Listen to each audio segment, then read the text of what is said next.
The Trump win was not a squeaker. It was 90% of the American counties and cut across every demographic and ethnic line. So the fraying fringe is exiled to the fringerator to grow up and learn that they can have their belief systems, but they cannot impose them on the wider society. And now, The Edwin Black Show.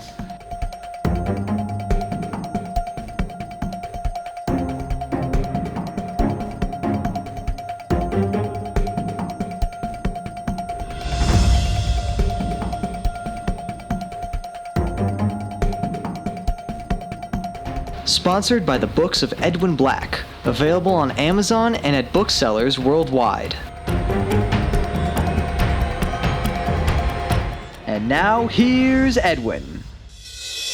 Welcome to the Edwin Black Show, coming to you twice monthly from Washington, D.C. Hello, I'm Edwin Black, investigative journalist, historian, and author of 225 editions in 40 languages in 190 countries worldwide, including IBM and the Holocaust, War Against the Weak, and the Farhud, as well as many other books. This is a show for opinion makers and decision makers, not mass clicks. So if you think our show's content is meaningful, spread the word throughout your best networks. Subscribe for free alerts at theedwinblackshow.com. And if you want to support our work, please visit theedwinblackshow.com/support. Your help, big or small, assures our complete and utter intellectual and uncensored journalistic independence.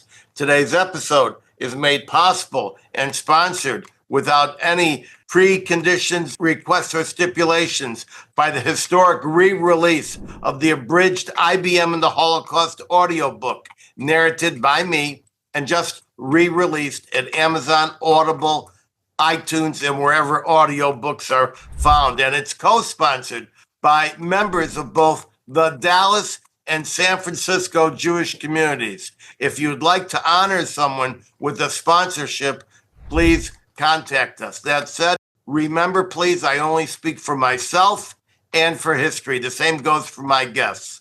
Today, we welcome viewers from across America, including our 4 watch parties in the Villages, Newton, Mass., Chicago, and Tampa Bay. Overseas, I see viewers logged on from most of our usuals, Australia, and I'll be on TV there next week, New Zealand, Germany, Austria, Holland, Sweden, France, Italy, I see, Spain, Hungary, Poland, Japan, arigato, Taiwan again, Great Britain, Canada, Mexico, Brazil, Argentina, Nigeria, wow, and Israel, plus other countries. If you have a question, place one short sentence in Zoom's QA feature. We'll try to get to it. The Edwin Black Show, along with our YouTube site, is global and fast growing, enjoying many scores of thousands of views. We speak frankly and without tremor to a fragmented world, seeking better understanding of our tormented past, our present very, very tense, and a future still uncertain. And by the way, stay tuned, please, for my special word of wisdom at the very end of the show, just before I sign off. We'll get to our post-election revelations with the Ballot Boys very shortly. Today, we jump feet first into what's next. But first, we need to confront what happened when Kamala and the Democrats were booted off the scene in what many are calling a landslide election. She dramatically underperformed Biden's numbers, and Trump dramatically outperformed his previous numbers, turning 90% of America's counties red, and he brought in so many congressional candidates along for the ride that the Republicans now rule the White House, and they control both the Senate and the House of Representatives. From sea to shining sea, from New Jersey to California, Trump increased his dominance with the voters. Despite all the lawfare, despite the 24/7 wailing, railing, and flailing of the Harris camp and their captive legacy media, that Trump was a fascist, Nazi, Hitler, and all who would dare support him were basically Hitler supporters. Despite all this, the Trump victory cut across demographic lines. White women, black men, Latino men, Gen X, senior citizens, Jewish voters, and even bunches of Arab and Muslim voters. Every effort was made by Harris and the Democrats to divide us along racial and ethnic and class lines. The rank and random joke about Puerto Rico by a little-known comedian at Madison Square Garden was amplified like a CIA psyops, and they all thought Trump had lost the Latino vote. But Trump won the Latino vote. He even pulled a majority in Starr County, Texas, the most true blue Democratic Latino county in the country, where 90 to 95% of the population is Hispanic. And Trump carried Miami-Dade, where Republicans have not been successful for a long time. Black men were gaslit and bullied by the likes of Barack Obama and Michelle, who didn't like them thinking for themselves and stepping out of line. Women were warned. Jews were faked out with supportive ads in Jewish areas while running Arab Gaza appeal ads in Michigan. Ultimately, all the black men, the Latinos, the white women, the Arabs and the Jews, and all the splinter groups in between of every color, caste, and creed voted not on the basis of their race card, but as Americans. Welcome to the United States of America, black and Latino men, Gen X, random women of every stripe, Medicare recipients, poor people, and entrepreneurs. You defied the haters, the race baiters, and the silo superintendents, as well as the media masters. You voted your issues. You voted what was best for America and a world racing toward nuclear war. You voted for policy, for the unscripted. You stood up and you were counted. Hollywood and the biggies in music were soldiered in to shower us with glitzy endorsements. To our astonishment, we learned that stars were paid big money. Oprah Winfrey says she didn't get the $1 million personally. Those two $500,000 checks paid on October 15th didn't go to her, but to her production company, Harpo Productions. I have the paperwork right here of the financial transaction. Harpo Productions, Harpo. That's Oprah backwards. She owns the whole shebang. The same goes for numerous other stars. They were just hired help. Variety newspaper in California says celebrity endorsements are now dead.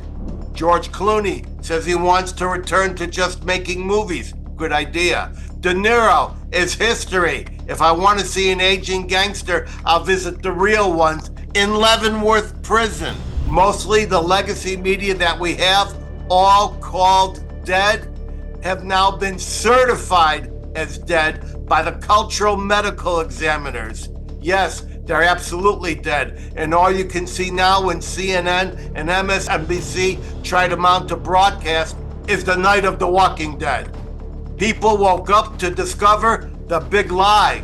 The majority of the nation is not a bunch of Nazis and fascists supporting Hitler #2. Yesterday, President Biden invited Trump to the White House. And not only did he say, welcome back, the two of them spent the entire session smiling like old buddies, and Joe offered every assistance. Then Jill and Joe posed for happy photographs. Oh, was that Hitler they were chummy with? Or was it just a guy with a different point of view and now the election is past tense?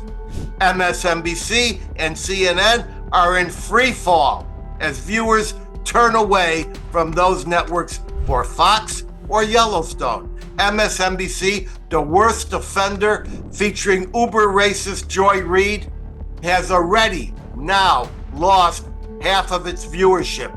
During the prime time, say 8 to 11, MSNBC averaged 1.8 million total viewers in October, just before the election. But viewership after the election plummeted. Alex Wagner Tonight, All In with Chris Hayes, and The Last Word with Lawrence O'Donnell have all featured an average of 54% drop.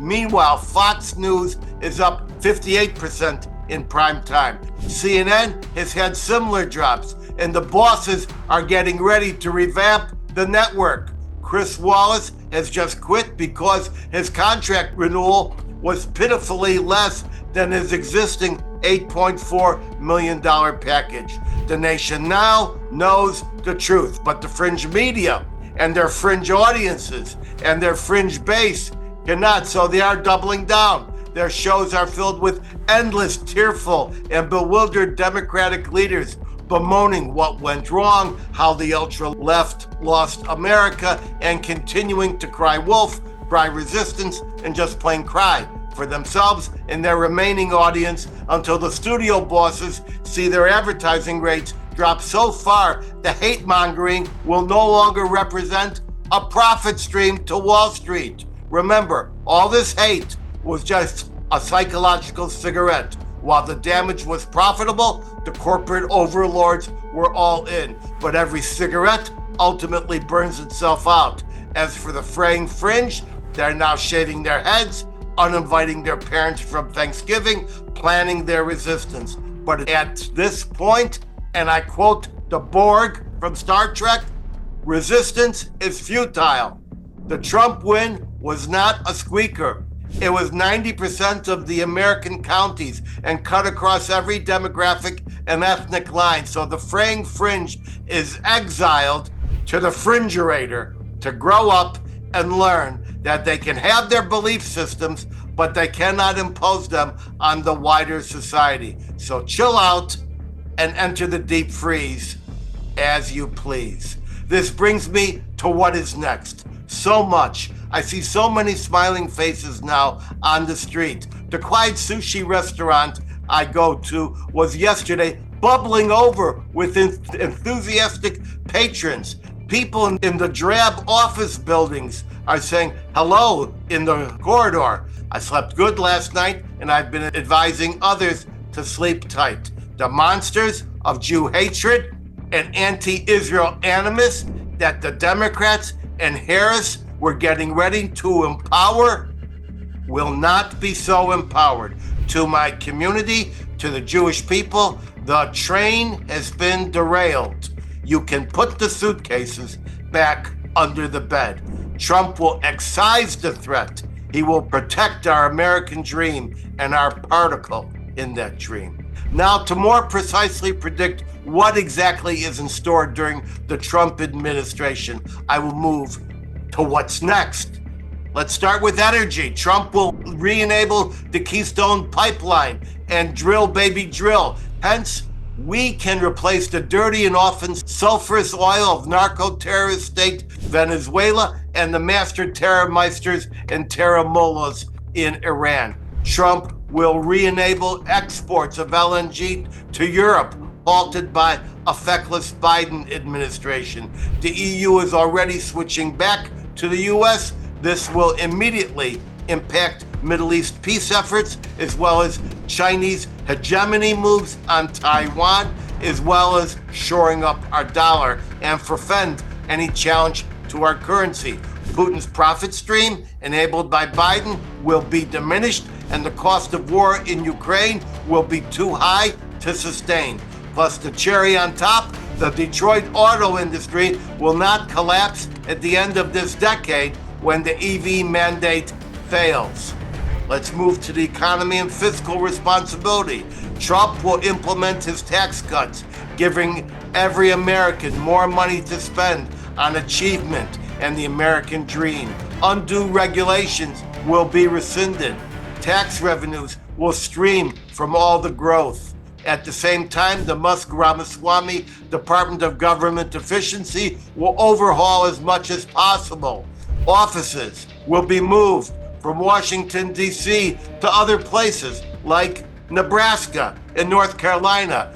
Whole tiers of government workers will be reduced to a lean machine. We can use computers and cell phones to communicate instead of carbon paper to triplicate. Here you will see the most screaming as oxen are gored and pet programs are deleted. The dream so many have dreamed of eliminating waste and fraud, estimated to be 15% of our budget, may actually actuate. We might maybe say goodbye to stupid spending, such as $500,000 to study if selfies make you happy, $1 million to study if quail are more frisky if you give them cocaine, $20,000 to fund drag shows in Ecuador, $80,000 to ask taxi drivers in Ghana if climate change makes it harder for them to drive, and $500,000, $500,000 for Dr. Fauci to create a transgender monkey. I have 1,000 more like that, and so does every other man in the media. Let's switch to world peace. The person they call Hitler has in 72 hours appointed more pro-Israel, pro-Jewish personalities than any other president before him. Elise Stefanik, as UN ambassador, will try to bring some sense and civility to a towering edifice of anti-Israel hate and anti-American agitation. We may see the UN improve, or perhaps we will defund it and possibly replace it with a so-called Covenant of Democratic Nations, which I have advocated for years. Mike Huckabee is the new ambassador to Israel. He has been to the Jewish state about 100 times and actually holds a certified tourist license for his travels. Huck has promised to never use the term West Bank, because actually, ladies and gentlemen, it's a fake name for Judea and Samaria to legitimize the illegal 1948 invasion of Israel and the annexation of its territory by the Memo Nation known as Jordan, a country created out of whole cloth by Churchill in 1922 by a mere memo. It gained independence only 2 years before Israel. Settlements, according to Huck, are now rightfully to be called villages and towns. I've been to these settlements. That's all they are. They all look like little suburbs. I see a Saudi peace deal in the offing. I see the demise of a two-state solution unless it succumbs to Trump's deal of the century. And I see GBU 57A bunker busters, Josh's favorite, fueling up if Iran will not immediately cease its nuclear program and, along the way, free its own people. Ukraine and Russia, the deal will be done. Taiwan will be the thriving one. Africa will be enabled, and every American will reap a dividend for every peace dollar spent or saved anywhere in the world. Deportations in the wall, let's deal with that. The wall resumes construction by sunset on January 20th. That's sunset Eastern time. Deportations will go warp speed by the next morning. Obama's deportation man, Tom Homan, who oversaw 3 million, will return to the Trump administration. Homan has said he will go after the worst first, so that's millions of convicted criminals, gotaways, and others. That should take a full year, even with daily removals in the 4 digits. If governors or mayors obstruct, they can be, listen up, prosecuted for obstruction of justice or interference with a government process, which the Department of Justice has employed so aggressively against January 6th transgressors. Dreamers might remain in this country as permanent residents, a pathway to legality, but not to citizenship. Pro-Hamas students will be immediately deported if he's on target. Let's move to crime and justice.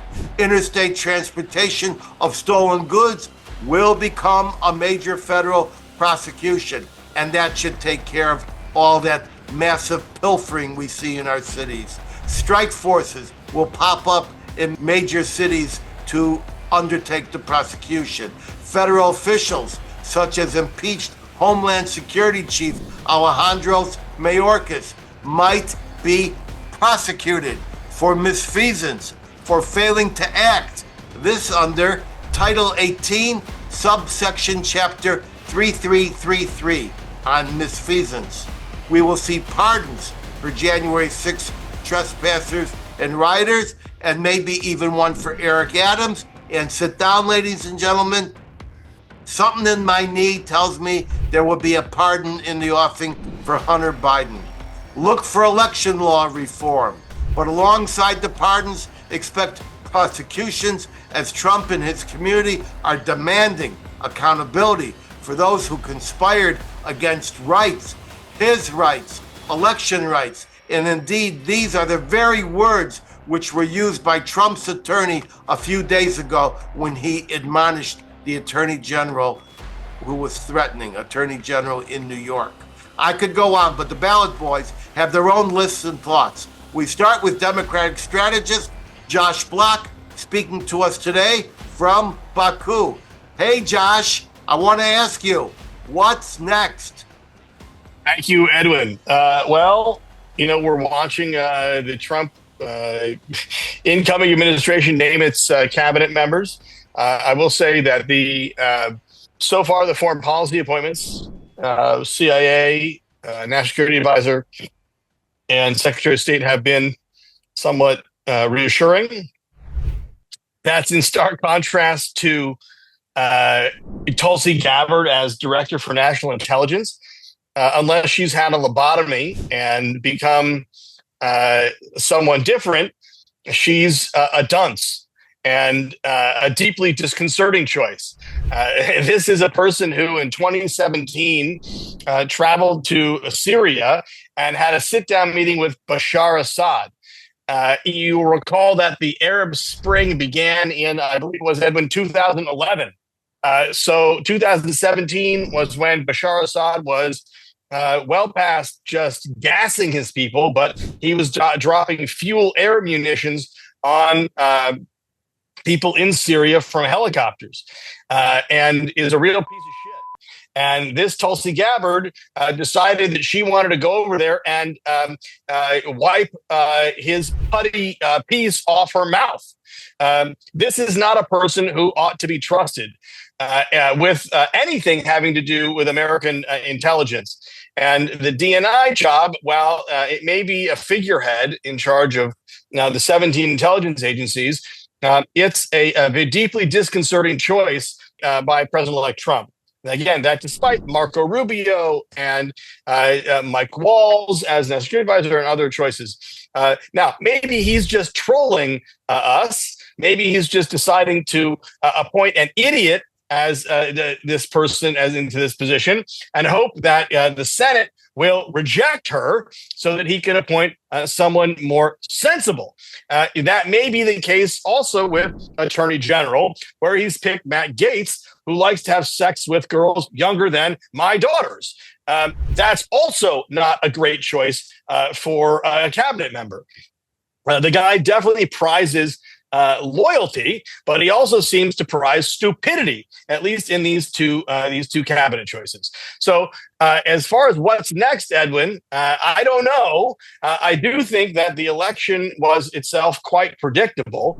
Kamala Harris herself is a caricature of the character on Veep, Vice President Selena, who simply can't speak a sensible sentence, nor bit of English, and was hidden from the American people by her handlers. And this guy that they picked for vice president, Coach Walls, seems to be a serial liar who himself was a child abuser. I don't know if anyone saw the way he yanked his mentally handicapped son's arm as they emerged on the stage at the Democratic convention. So the judgment inherent in the Democratic nominee was quite suspect. Now, President Biden seemed to be quite pleased with the outcome of the election, I have to say. Watching him come out and give his post-election address after her concession, I've never seen such a spring in the man's step. He seemed to be quite giddy. He was actually quite cogent. He was articulate. And it makes me think the Democrats might have been better off with him as the candidate than this Kamala. It's mysterious to me how this party seemed to self-immolate the Democratic Party. I've been, everyone knows I've been associated with the Democratic Party for many, many years. And lately, in the last handful of years, have found it to be quite disconcerting that the party itself can't bring itself to roundly condemn terrorist supporters who run in the streets and shout Hezbollah and Hamas slogans. So I don't find it at all surprising that the Democrats were roundly trounced, defeated by multiple percentage points. I was predicting 2 to 3 points, and that seems to be kind of where it's wound up. The Republican Party, of course, now has both the House, the Senate, and the presidency for at least the next couple of years. And Elise Stefanik being nominated as the UN secretary is a positive thing. The Chuck Schumer, who did not distinguish himself as the Democratic leader by failing to advance the Anti-Semitism Act, will obviously no longer be the majority leader of the Senate. Thune, a normative Republican, has been elected by the Republican caucus to be the leader of the Senate majority leader. And I presume that they'll be bringing forward this legislation quite soon. So we'll see Congress roundly condemn those who march around campus and intimidate Jewish students and call for, river to the sea and blah, blah, blah. But I imagine that those votes will be roundly condemned by this moron, Tulsi Gabbard. Now, hopefully she'll be busy with whatever paperwork she's got to do, and we will never hear from her again. And I don't know about Matt Gaetz. This guy probably busy fighting off his charges of pedophilia that the Department of Justice was investigating him for. I don't know what's happening in the schizophrenic world of Tucker Carlson and Don Trump Jr., these bozos. But one can only hope that President Trump will, return to some, common sense here and appoint maybe Rick Grenell or some other normative, semi-normative adult to take over these positions. I don't know. Edwin, back to you. Well, Josh, I don't know where to start. First of all, how's Baku?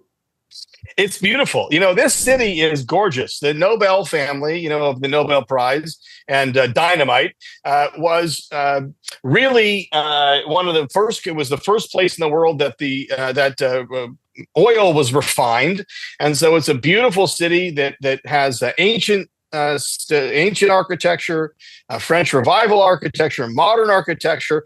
It's a country where the Jews have been safe for millennia. Name me another. It's a Muslim majority country where the Jews have been safe for millennia. A secular state. An entrepreneurial paradise, a country that has been very close with Israel for 30 plus years. It's supplied Israel with 40% of its refined petroleum products for many years. It's increasingly an ally of Europe and, of course, of the United States, and a wonderful place. Everyone I talk to who's here for COP29, it's the COP29, which is the annual conference on energy transition, seems to be enjoying themselves and is enjoying some great comedy when they turn on CNN and see the bozos that President Trump has nominated for a couple of these cabinet positions. All right. Well, listen, I don't know where to start with my comments. I understand that the liquor in Baku is quite strong. So I am drunk on the idiocy emanating from the Trump transition. Okay. So let me make a few comments. First, I'm a little bit troubled by Tulsi Gabbard for DNI. DNI is... Are you troubled? Yeah, just a little bit.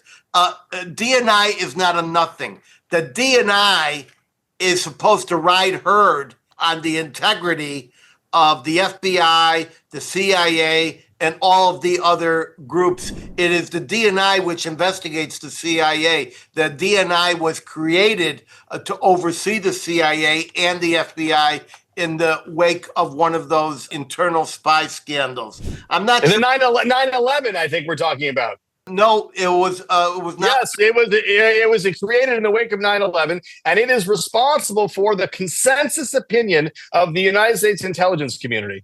And it is the reason that when Dennis Blair nominated that anti-Semite, whatever his name was, to be the head of the National Intelligence Council, Senator Joe Lieberman and all the Democrats and all the Republicans objected to his nomination.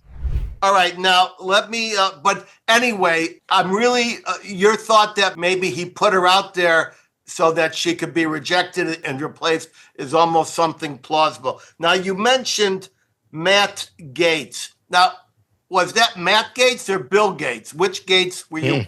No, Matt Gaetz is a congressman from Florida, or a former congressman. I believe he's resigned. Yeah, thank you, Judah. This guy is, I don't know which one of them is a bigger joke, Tulsi Gabbard or this Matt Gaetz. Well, it's possible that he's brought in Matt Gaetz because the Department of Justice needs a complete overhaul from top to bottom. They've been harassing individuals, parents. They've weaponized prosecution. They have failed to act when the Supreme Court justices were being... I agree, Edwin. I totally agree with you, and I think there are far better people that he could have chosen than an accused sex trafficker and than Matt Gaetz. Okay, now, did you say that he was a piece of dreck? I didn't hear the last word. What was the word? I believe that, we're all trying to avoid ad hominem attacks, but bozo is not an ad hominem attack. It's an adjective. All right, but I would like you to know that I used to watch Bozo when I was a kid. All right, now... Yes, but he was a clown, and he had more credibility than Matt Gaetz and Tulsi Gabbard combined. Okay. Now, when you talk about the complete farce of Kamala Harris in this election, I think the trigger word that everybody said, oh, she's lying to me, was when she started a sentence with these 4 words. I worked at McDonald's? No, I was brought up in a middle class home. No, it's not that one. That one too. It's not that one. It's let me be clear.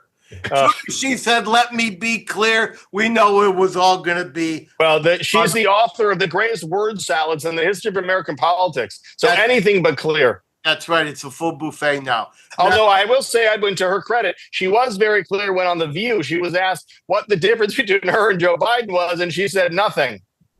Now, you're right about Biden having more spring in his step, and he seemed to be sharper and better. And when he announced that Trump was coming, and when he met with Trump in the White House, he seemed to be all smiles. I got the feeling he was trying to say, what me worry, for those who know what me worry is. But I think that what he's saying to himself is, hey, I didn't lose this election. I beat this guy. It was all the people who wanted to manipulate democracy as he said. I think what he's saying is, hey, Barack Obama, hey, Nancy Pelosi, you broke it, you buy it. That's right. All right. So look, now I want to get to our other ballot boy. Stay awake and please try coffee. I want to get to our other ballot boy, the best man in a crisis manager, Juda Engelmayer, speaking from New Jersey, maybe New York, I don't know. Hey, Judah. Yes, sir. What is next? Tell us. First of all, I just want to respond to what Josh said earlier. I believe that the Matt Gaetz thing is a ruse to get him out of Congress before that report came out. And I believe he'll be rejected or he'll refuse a nomination and he will end up being somewhere else where he doesn't have to be approved by the Senate. And I think Gabbard the same thing. I don't know. I don't think she has any skeletons like he does. But I think that these are just ways, he's paying it forward by doing that. And he'll find a place for them that doesn't require Senate approval. That's my bet with those people. Does that conclude the trash can? Does that conclude the trash can? I think that include the trash can. Yes, it does.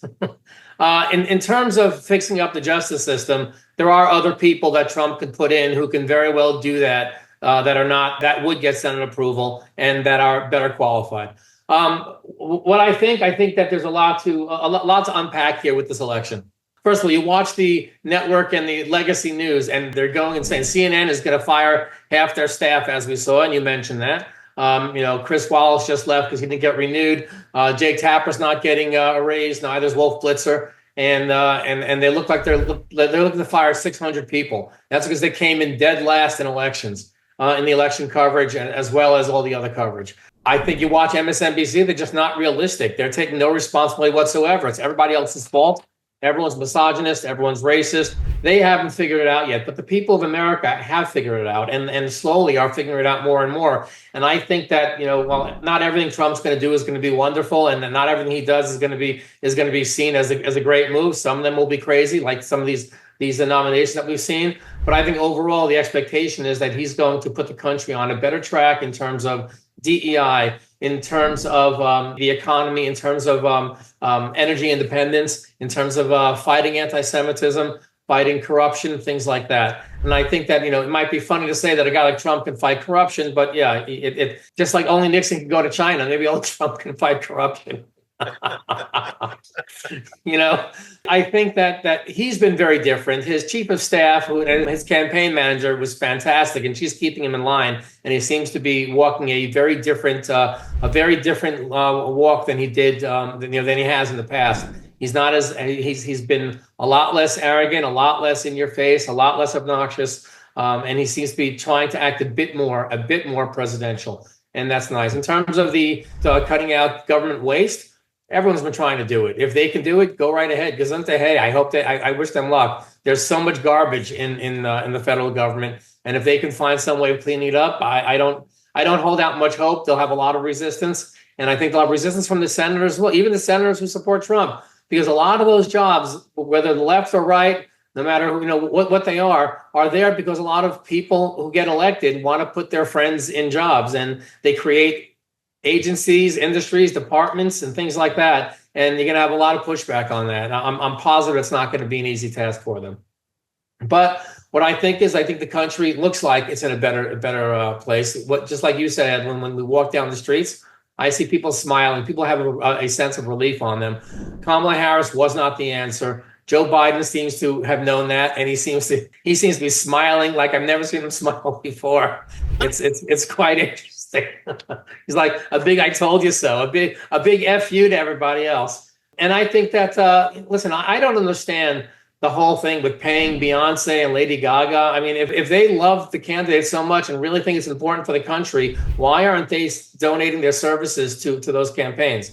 It's almost bizarre that they paid $1 million for opening to Harpo. And it's a nonsense answer that she gave. Oh, it wasn't to me, it was to them. Like, she gets none of that Harpo money. That's kind of odd. But it's a bizarre thing that they felt the need. And what it shows is also a disconnect from American people. You're saying Donald Trump is trying to save money for his rich friends, his billionaire friends, and all he wants is to see the rich get richer. And yet all the Democrats were doing was campaigning with uber wealthy people who are disconnected from everybody else in America as well. And the optics on that were just horrible. And nobody inside seemed to have seen it. I don't quite understand. I don't understand that either. But I think that what we're going to see, is, at least for the first several months, is a realignment of the country back to the center. And I think that America will be a happier place for it. I think a lot of it depends on how normal Trump stays and how reasonable his administration can be. And you have to realize that changes take time, and changes can be difficult, and you can't force them down people's throat. You have to ease it down. And I think that if he does that right, the country will be much better off. I think that it's a bit of a mistake to while I love his appointments for the ambassadorship and for several other positions, but diluting the House right now while it's in a very narrow position might not be the best idea. But he owes loyalty to people, so he's got to give it out. I think that we're right now we're better off. I think you're going to start seeing a reduction in use of the justice system for punishment. I think overzealous prosecution or weaponization of the justice system is going to be toned down a bit. You're going to see some of these cases go away. And I think America spoke. America said it was absurd. I as much as you want to say that he's been that Donald Trump is a 43-time convicted felon and things like that, the case in New York on his finances were absurd. And anyone who's dealt in business, who's dealt in real estate, can tell you that there's not a single building owner or real estate owner who doesn't try to jack up the price of their properties for investment purposes. And it's up to the banks to do their due diligence. And in Trump's case, they all said no one lost money. They do business with him again. And the country saw that. Just because you don't like it, just because you think it's wrong, everyone does. You don't think Tish James cuts corners in her own personal life and her own taxes and things like that? If she's selling her house, she's not going to put it up for more money than it's worth. I mean, everyone does that, and the market finds a place for it. The market tells you what it really is, and it's absurd that they went after it. And I think the country saw that, and I'm really hoping that the alignment just goes. I don't want to go into the right. I don't want to stay on the left. I want to go back to the center where it should be. All right. Well, that's a good observation, Judah. And what do you think is going to happen in New York with Eric Adams? Is he going to be pardoned? And what about all those migrants running around the streets of New York? Well, I think the migrants running around the streets of New York might be taken care of by the new secretary of the new czar, the new immigration czar, who's admitting that he's an immigration czar, accepting the responsibilities of immigration czar, not like somebody else who pretended that the title wasn't bestowed upon him. And I think he has the ability to do so. I think you'll see some of that get reduced, and a lot of them are going to leave the country on their own because they don't want to get caught if they're criminals. But I think in terms of Eric Adams, I don't know if he'll get pardoned, but I believe there's a deal in place. I think that even Trump believes it's overreach going after him, and going after Eric was really because of his knocking the Biden administration on immigration and his knocking the Biden administration on justice reform the way he did. It's just incredible how the Biden administration and Merrick Garland have politicized and weaponized the Justice Department. I came up with an idea of how any of these guys running around New York and elsewhere, these illegal immigrants, would self-deport. You just create a do not remit list. So we have a do not fly list. We have a can't buy a gun list.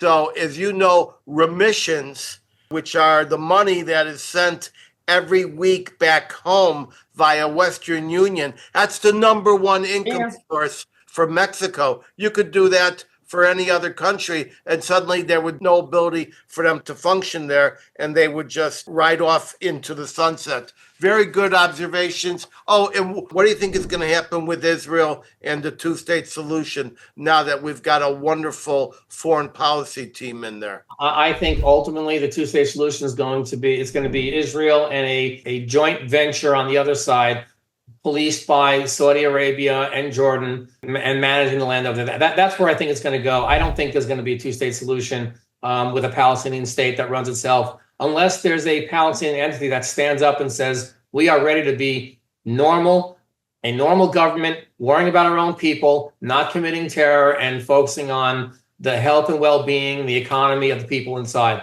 And right now, I don't see anyone standing up for that at the moment. And I believe that the impetus is going to be for Saudi Arabia and the Emirates and other countries like that and Jordan to come together and manage that area on their own. That's a very wise idea. I think it'll become a non-autonomous state like Wales or of the many other non-sovereign states. Let's get to our questions. First, from the villages.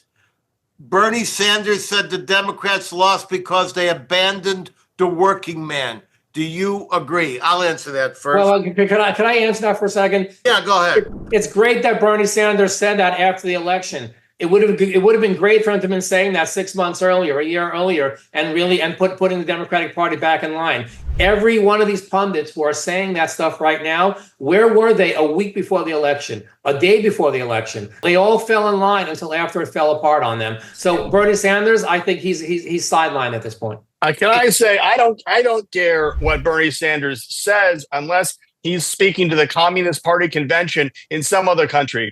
This guy declares himself a Democratic socialist. If you're a Democratic socialist and you're running for the Democratic Party nomination, you're not engaging in politics, you're engaging in subversion. This guy ought to shut his mouth and go home. Hey, I want to drink what Josh is drinking. Yeah, I'm going to have to invite him for the Vintage Boys. But it's interesting that, as some people might know, I'm surrounded by very, very active Democratic activists. And one of them not on the East Coast, although I have many on the East Coast. One of them said to me, interesting, he said, the party of the plutocrats became the Democrats, and the party of the working man became the Republicans. He's a guy with a great brain, and I was very happy that he said that to me. Let's go to Newton, Mass. Is the Civil War you have spoken of, Edwin, now closer or further away? I'm going to say this. I believe, and I'm interested in my panelists here, I believe we're actually closer to the Civil War that I've been running around the fringes on for the past couple of years. And here's why. Because it's one thing to have everybody oppose each other in their train of thoughts and disinvite each other from Thanksgiving. It's another thing for the governor of Illinois to say, if you want to do anything, you got to go through me. And by the way, this is not a skinny guy who said go through me. And all these other governors basically trying to challenge the federal authority. That is what the Democratic Party did when they founded the Confederacy and went for a civil war and basically went to war for slavery. So I think that we may be looking at a showdown, and it's possible that arrest warrants or prosecutions for obstruction of federal process or obstruction of justice could be coming the way of these governors and even city councils if we're trying to remove a criminal, a convicted criminal, a murderer, and they get in our way. Josh first.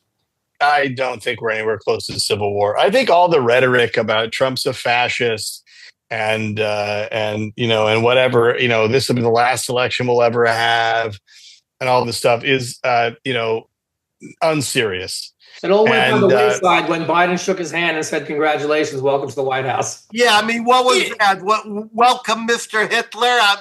Welcome back. I hope you enjoy the fire I've got that we made for you. Yeah, I mean, again, I think this, it goes to both sides. We ought, this British old expression, keep calm, carry on, seems to me, it's that should be the motto. Everybody ought to just, calm down and not worry about it so much. I'm making a lot of fun of these two, cabinet picks that he's made, but in reality, most of the choices that we've seen emerge so far are quite, dull and mainstream.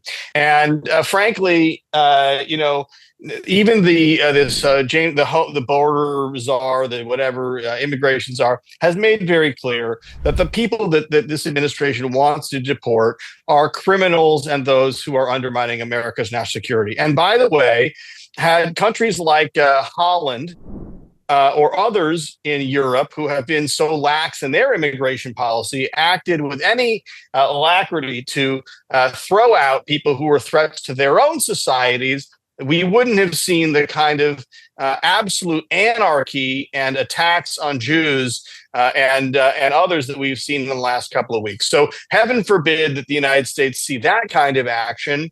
Those are the things, Edwin, that I think are the greatest threats to society. The upsurge in anti-Semitism, the embrace of Hamas and Hezbollah on college campuses, and those things need to be dealt with forthwith. But I don't think it rises to the level of civil war. Yeah, all right, I agree. All right, well, that's good. Let's go to Suzanne in Teaneck. If you could advise Trump on a special change, what would you ask for? All right, I have a special change in mind, and I'm going to release it here for the first time. In this country, we like to talk about having the freedom of your race, religion, and creed. Creed means your belief system. And I would like to see, get ready for this, Josh and Judah, political affiliation being included as a protected class against retaliation.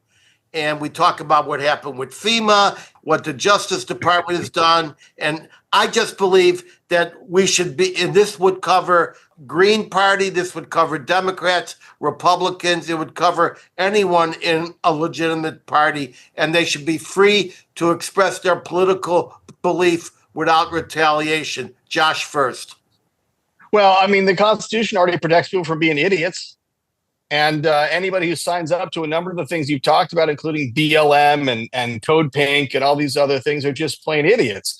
So no one's arresting them for being morons. What you get arrested for, what you ought to be arrested for, is material support of terrorism.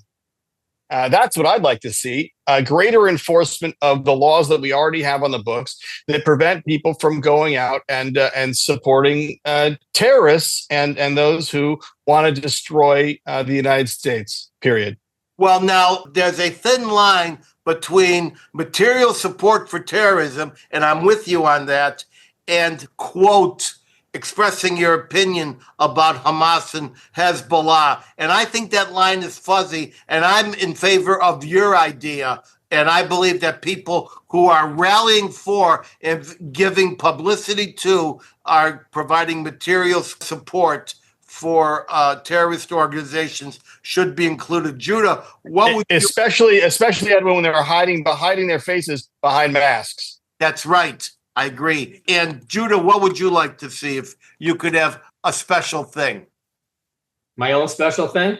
Yeah, your own special little. I guess I'm not asking for anything special. What I want to see Judaism and anti-Semitism treated the same way anything else will. You know, whoever lives in Teaneck, you know, we've had a lot of issues in this neighborhood. If I walk down the street wearing a white hood, the cops would be on me in a second. But in this neighborhood, you're allowed to walk around and protest and say we love Hamas, protest the Jews no matter what they do. And the cops say, you know what, don't interfere, let them do what they need to do. And as long as you don't bother them, they won't bother you and all that. I want to see Judaism and anti-Semitism treated the same way as any other race, religion, creed, or anything else, and people protect that too. That's why I want to see no more equivocation, no more depends what the context is. I want to see a real hard line on that, saying it's treated like everything else. And you know something, the Brandeis Center and Eliza Lewin have actually stated it's time for a civil rights movement for Jewish people. Thanks, Josh. Jewish people are being marginalized left and right. Is Josh doing something on the camera? No, to be clear, I am not the Josh making those comments in the chat. Oh, okay. There's another Josh here. Okay, I'm going to change this guy's name right now. Don't worry about it. It's not a big deal. Okay. Obviously, Trump is not the only person trolling all of us these days. Right. All right. I've just changed his name to not Josh. Okay. All right, good. All right. Let's go to our next question. Joseph from Denver. What happened with FEMA?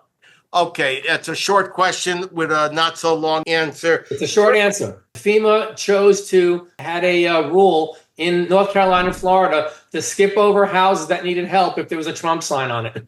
That's right. Hey, Judah, don't you be saying these people might not be dangerous. That's right. It's malinformation.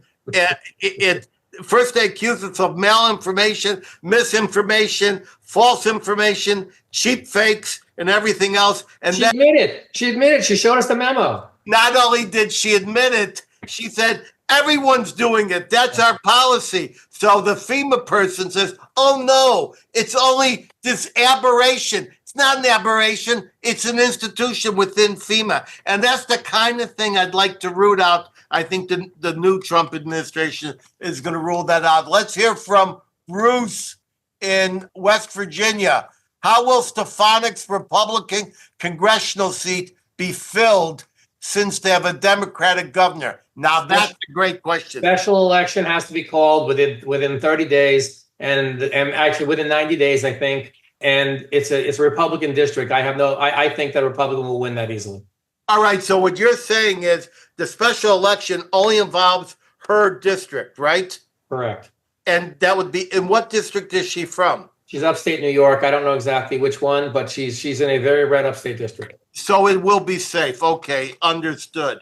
All right, here's safe for Republicans, Edwin. Yes. The governor by law has to call the special within 30 days. She has to call the special election. So as soon as Stefanik resigns, whenever that's going to be, they will call. She'll have 30 days to call the election. Then the election has to be within 90 days of that. You know, it's funny. I just got a note from Matt Gaetz. He wants to know where Josh is. I think Does he is he going to run for least Stefanik's seat after the Senate negged him? Oh, okay. So let's go to Sally in Miami. And by the way, did you just call Matt Gaetz a Sally? No, I didn't. But I want you to bring home that bottle of that view from Baku that is supposed to be a Muslim country that's not supposed. But I suppose in the what time is it in Baku, Josh? It is 1:02 a.m. All right. Well, that would explain a lot. All right. Sally in Miami. She wants to know how tariffs work. So I'm going to say this about tariffs.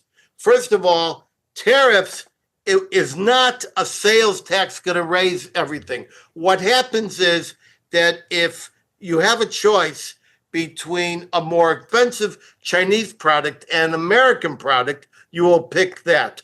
Or the Chinese product will deliberately have to reduce its cost in order to compete despite the tariffs. And I should say that there are gigantic tariffs in all these countries against American goods. And that's why there's Mercedes-Benz and Road Rangers running all over the United States. Range Rovers. I was close. I would like what Edwin is drinking right now. Yeah, exactly. I tell you, listen, the other option here, it's just here. Okay. The other option with tariffs is that American manufacturers will be able to charge more for their products and pay their employees a living wage to manufacture them. That's the other option. And it does mean that American consumers might pay more for some of the goods that we see. But because employees are making a living wage, it will increase economic activity and therefore ultimately benefit the American people and the American economy. And so I'm in favor of it, definitely. Peter and Marcia in Los Angeles have a very good question. Is there a sneak attack coming in the UN in December, as you suggested? So I say two things. I'm looking for Josh to chime in. I don't think Biden's going to do it. I think Biden's not going to pull in Obama. He won't do it. I'm agreeing with you, but the Palestinians have a secret plan to go to the Credentials Committee in December and challenge Israel's right to sit in its chair. Josh, what do you know? I think the only possible sneak attack that we could see in the closing weeks and months of Biden administration would be on Iran's nuclear infrastructure. If the Iranians think that now is the time for them to make a sprint for nuclear weapons as a way to ensure their immunity under the coming Trump administration, and don't forget, by the way, that this Iranian group of military dictatoring clown thugs has tried to murder, to kill, to assassinate Donald Trump and several of his former administration members, including Brian Hook, who now is in charge of the transition at staffing up the Trump State Department. They have another thing coming. I think the Biden administration is quite alert. And has just, as you may know, sent a squadron of F-35s, F-22s, and long-range refueling tankers to the Middle East. And woe unto the thugs in Tehran should they try to build a nuclear weapon in the last few months of this Biden administration. I think Joe Biden might be able to save his legacy after all if he does the world a favor, destroys the nuclear capacity of Iran, and hands Donald Trump a safer world. But the Iranians are no dummies. These guys, this is the problem. They recognize that the world doesn't want to let them have a nuclear weapon, even the Joe Biden administration. And so they're going to try to make a breakout in secret. Now, the fact is that they're penetrated like a pincushion, and they're not going to be able to get away with much. So, that being said, we did miss India, we did miss Pakistan, we did miss some other things that have happened in the past, and we've always underestimated the pace at which other countries have gone nuclear. So, it is incumbent upon Israel and to the United States and others to pay very close attention to what Iran is up to, and they themselves at the moment are trying to make noises. They just hosted this week the IAEA director Grossi in an effort to make a feint and say, "Oh, we want to resolve all the concerns. We want to." This is exactly the kind of bullshit that the Iranian regime is known for, and we ought to pay very close attention and bomb them back to the Stone Age. All right, look, Josh, do you think they've got those 9 nuclear bombs now, or are they working on them? No, I think the Iranians they have all the components that they need to assemble a nuclear weapon. And the question is whether or not they are going to actually put those pieces together. Ultimately, the United States has tried to threaten the Iranians indirectly. The bombing that we did in Yemen not long ago, in a matter of a couple of weeks ago, on some underground facilities using F-35s and other things, was a direct warning to the Iranian regime. It's clearly not enough because they believe that a nuclear weapon is their immunity policy. It's like North Korea.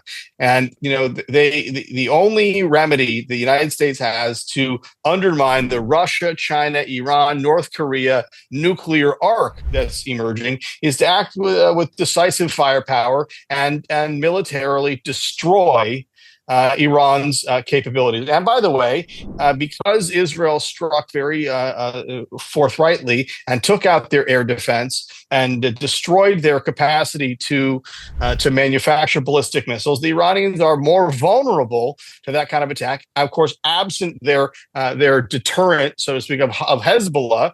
And there's been no better time to destroy their capacity, their military capacity altogether, and weaken this military dictatorship, theocratic dictatorship of the Islamic Republic of Iran.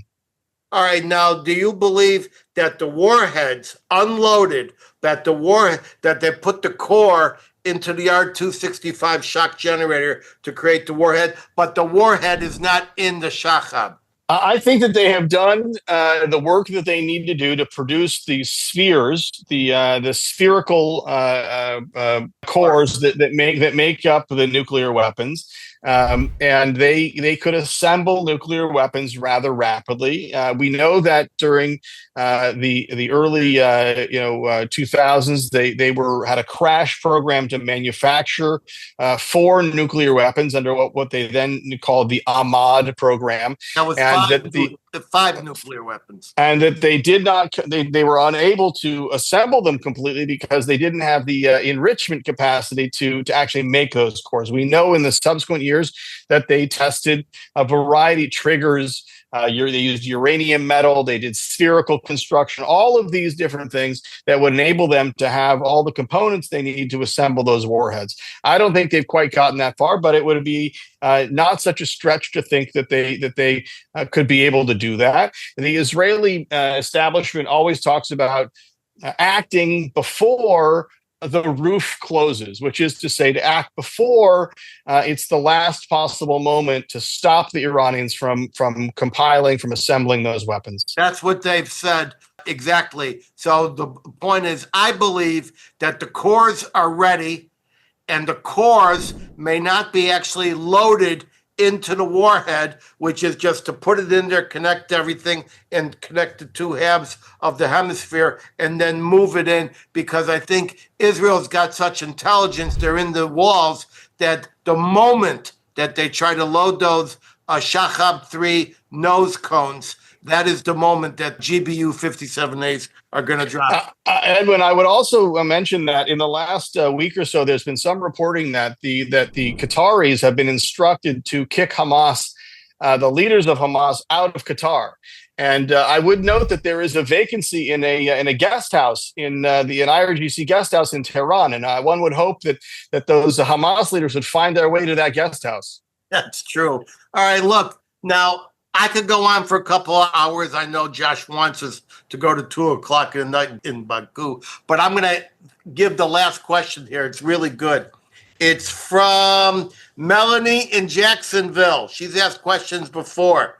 Does Jill hate Kamala? Wait a minute. Wait a minute. Let's go with Judah first. Let's give him a break. Go ahead. I think hate's a hard word. I think she hates the Democratic establishment. She hates Barack Obama. I think she hates what happened to her husband, and she wants to stay in the White House for another 4 years. And she doesn't like that they were They were pushed out the way unceremoniously, and she believes that Kamala has something to do with it, but she also knows that Barack Obama has something to do with it as well. I think that she dislikes them, not hates them. Okay, Josh, Melanie wants to know, does Jill hate Kamala? I'm not sure. It's a race to the bottom between Nancy Pelosi and Kamala Harris and Barack Obama. These three, little snakes in their barrel are absolutely in a race for the bottom in the eyes of Jill and Joe Biden. All right. Well, look, we could go on forever, but I need Josh to sleep it off. So, ladies and gentlemen, we're out of time. I want you to hold for my closing word of wisdom, just 2 minutes away. But first, I want to thank my very knowledgeable guests who shared their wisdom. That's the Ballot Boys, Josh Block, currently in Baku, and Juda Engelmayer, currently somewhere in New Jersey. I also want to thank my talented international team, including John in Japan, Eve in New Jersey, Rebecca in the Philippines, Christine, hi, I know you're there, in Indiana, as well as many others in numerous additional cities around the world. My team, each of them, is comprised of very dedicated people. We all owe them. I'll see everyone back here in 2 weeks at 3 p.m. Eastern. You want to be a friend of The Edwin Black Show? Go to theedwinblackshow.com/support. Keep me independent. You want to hear me in person? Watch my website for events. I got plenty.